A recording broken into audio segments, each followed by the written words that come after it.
go back 2 years later after you played there before, and it's like there's this whole scene that started, and it's kind of cool to be able to inspire people like that. Do you see that a lot since you've been doing this for like 10 years? Yeah, I do. You know, like I've had kids come up to me, you know, that have been like, you know, I came and Converge was my first show, you know, and it was amazing, and I talked to you after the show, and like, I mean, my memory is like about an inch long, so I never remember that stuff, but like, they're always like, you told me to start my own band, and here's our demo, you know, like, or we recorded a CD, you know, here you go, and like, it's always a really cool feeling, you know, because when I was a kid, the bands that I really looked up to and influenced me did the same thing, you know. What bands did you listen to growing up? Oh man, I grew up in a house that was like half Led Zeppelin, half country music. Oh yeah. You know, but my mom actually was the one that turned me on to the Ramones, and then one of my cousins, when I was like 11, gave me a Black Flag record, and that was like 85, 86, I think. And I was born in 85. Oh, nice. Awesome. So yeah, I just you know, I grew up kind of idolizing bands like Black Flag and Misfits and what have you, you know, stuff, a lot of the early hardcore stuff. And then you were into like other like punkish stuff like Bad Brains? Oh, absolutely. I mean, how could you not be into Bad Brains? Yeah, I know. You know? And then when I started being old enough to actually go out to a lot of shows and stuff, I grew up in Virginia, and one of the first bands that really inspired me to be able to go out and play music, you know, on this kind of a level, like touring around and putting out records was Avail. Oh yeah. Yeah, I've known those guys for years, and they were one of the first bands from Virginia that I ever saw that were, you know, kids just like me that were out making music, putting out their own records, booking their own tours, printing their own T-shirts, and it really spoke to me. So it inspired you to kind of do what you're doing now? Yeah, kind of. I mean, yeah, I guess, yeah. You know, it made it seem like it wasn't such a unrealistic thing. You know, seeing guys that weren't much different than me making it happen. It made me say, you know what, if they're doing it, I can do it too. How old are you? I'm 32. 32. So you started when you were 22, touring with Converge. Yeah, but before that, I was in other bands. Actually, my very first band, Channel, Channel and Converge did our first tours together. Oh, yeah. 93, 94, I think. So long ago. Yeah, so I've known them almost since the very beginning of the band. So, you know, when you look back on the 10 years and the years plus before Converge even, how has this changed you? Man, that's hard to say. You know, it's made me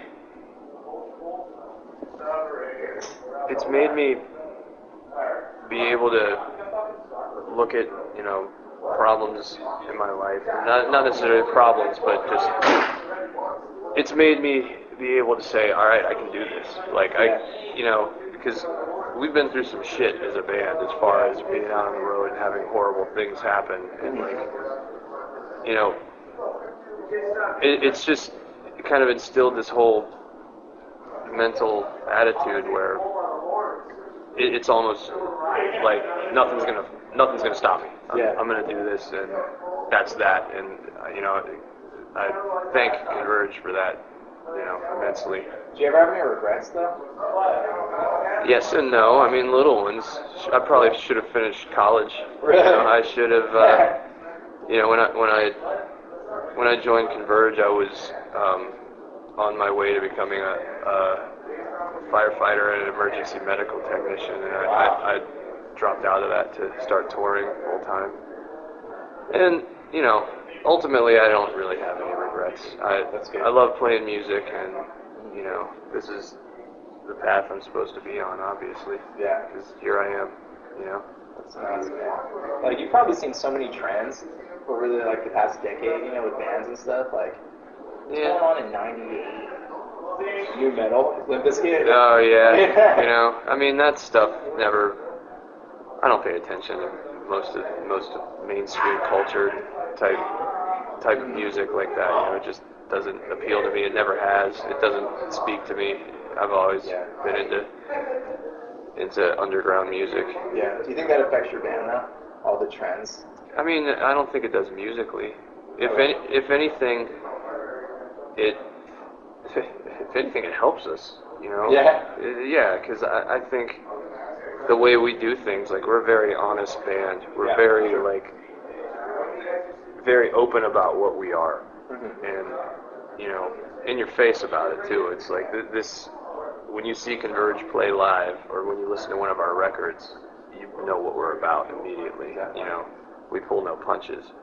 And so I think for a lot of people it's refreshing to hear music like that. You know, that when I got into hardcore and punk, that's what grabbed me about it. It was honest. It was raw. You know, it wasn't, they weren't the best musicians, they weren't fucking poets, but, you know, it was just this amazing release of energy, and I think that's what draws people to us. And so, yeah, I guess when you're having, you know, mass-produced horrible music shoved down your throat 24 hours a day, it's a band like us could be a breath of fresh air. You know, to change the subject a little bit, I know you guys have been on a million different labels. Have they done what you thought they would do for you? Are you happy where you're at now? Yeah, absolutely. I mean, for us, our goals, I think our goals are very different than most other bands. Our goals are just to be able to keep making music. Yeah. Like, I think a lot of bands define success by the wrong things, you know? Yeah. By, you know, selling X amount of records or making this much money or whatever, you know? And that's never mattered to us, you know? To me, being successful is being able to continue doing what you're doing. Yeah. And every label that we've been on has done everything they could so that we could continue doing what we're doing.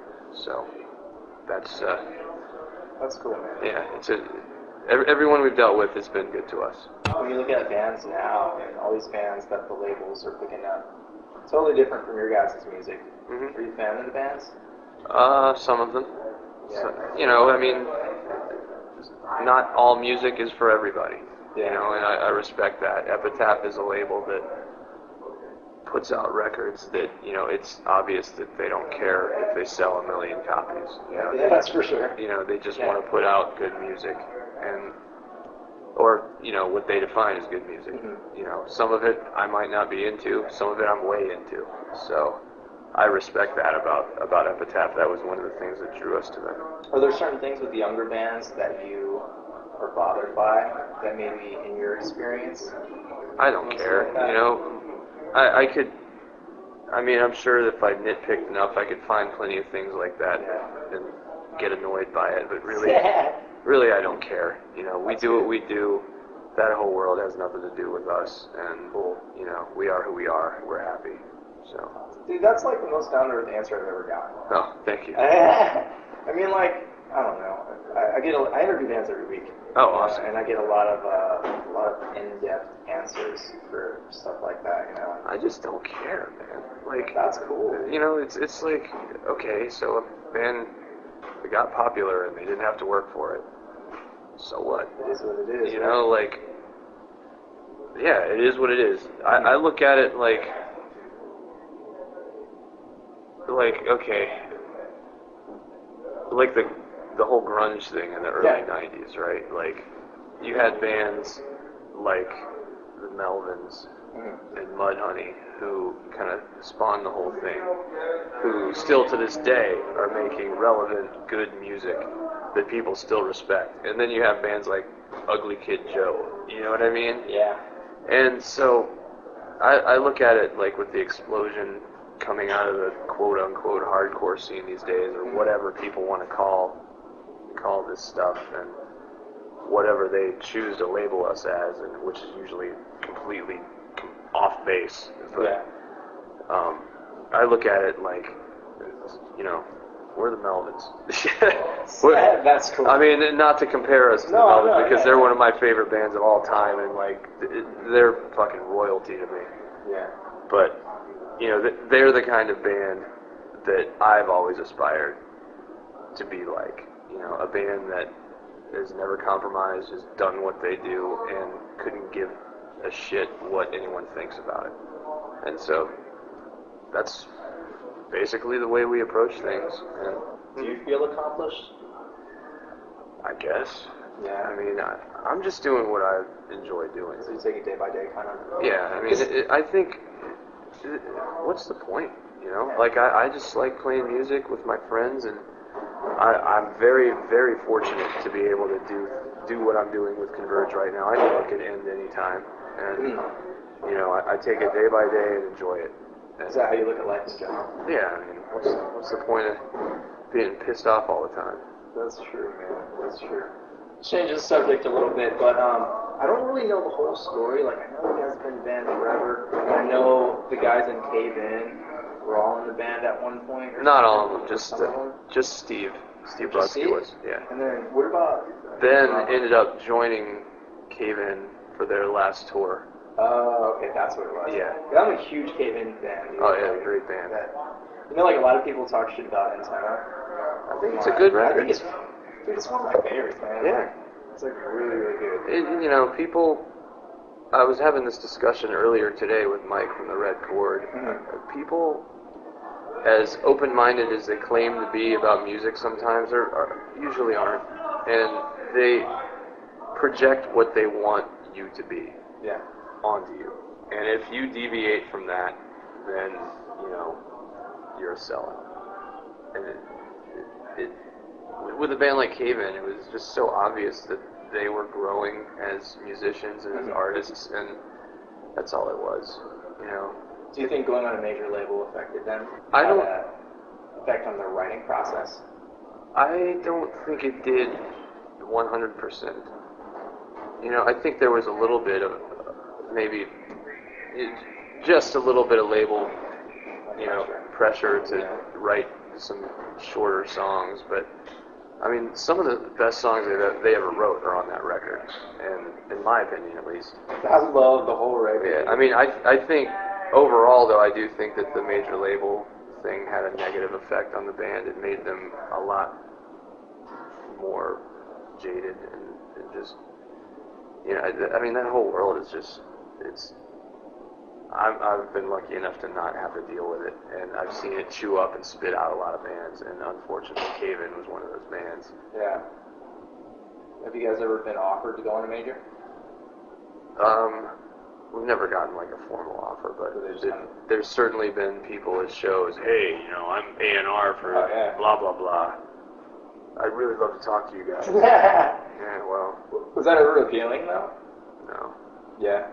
So I've seen too many bands just get eaten alive by that whole world, and it's just not what we're about, you know. We're a very hands-on DIY band. That's fucking awesome, dude. Thanks. That's really cool. Like, I mean, what do you say to young kids now, like, that want to get out there and tour? Do you encourage them to get out there and do it? Like, absolutely. I say, you know, don't wait for someone to offer you. Don't wait for someone to hook you up. Make it happen for yourself. You know, that's what we did. When we all started playing in bands, when we wanted to go out and book a tour, we got on the phone and booked a tour. Yeah. You know, like I went through my records and found bands in every town and just called them. Hey, we're coming through your town. Can you help us out with a show? Do you know someone who can help us with a show? Yeah. Like, we wanted to make T-shirts. We didn't wait for a record label to print them for us. We printed them in my garage. You know. Like, oh, really? Yeah. I mean, my first band, we self-released our first records. You know, I was 18 at the time. So like, it just, you know, that's what I tell kids these days. Just do it yourself. Do it. You don't need all these outside influences. You don't need $1 million. You know, especially with the internet these days. There's so much you can do on your own. And MySpace too. It's true. It's really true. Do you think that technology affects music in a negative way? In some ways, yeah. I don't like what it's done to music production in a lot of ways. Media, like pitch correction, and like, I'm not a big fan of any of that. Yeah. But well, this is another conversation that I had yesterday with the guys from Red Chord. We were listening to what were we listening to? some old rock record like Deep Purple or something like Yeah. that. And we were just talking about how those old analog recordings were so awesome because Dude, like I know. some of them are just like 2 or 3 mics in a room and the band playing live, and like on those records you heard what the band sounded like. You know, nowadays it just sounds robotic. It's like everything's perfect and everything's been redone 100 times, and it's like there's no personality, and I think a lot of that has killed it. So there's a few producers out there who know how to get the personality out of a band, but you know, unfortunately, a lot of bands don't want that. They want these like overproduced, you know, robotic sounding metal records, which is gross to me. Man, I wish they had like more analog and people would record on tape and just like. I agree. You know, I mean, it just sounds better and it shows like honesty. I agree, 100%. But yeah, like when you listen to a Zeppelin record, or if you listen to like anything from like early 90s even. Yeah. It's like straight raw. Yeah. You know, it's like, I don't know, you can totally feel a lack of personality. I agree. I absolutely agree. And not to mention, like, all of my favorite records, like early punk and hardcore records, are god-awful recordings. Yeah. But there's just so much angst and energy and personality in those recordings, you know. It just goes to show, man, it's not the recording, it's the band, it's the songs, you know. Well, just one more thing, because I know it's late and I'm drunk. All right. But, so where do you see things going for yourself, man, in the future? I don't know, man. Just kicking it again? Keep playing music and do what I can do, you know. Spend time with my wife, and, yeah, that's it. Is it hard to like, see your family when you're on tour? Yeah. It's a bummer being away from my family, you know. Does your wife tour with you? No. Would you ever bring her on the road? I mean, yeah, I would. She'd be over it in about 30 minutes, but yeah. I mean, she's a nurse. Oh, I see. She has a real job in the real world.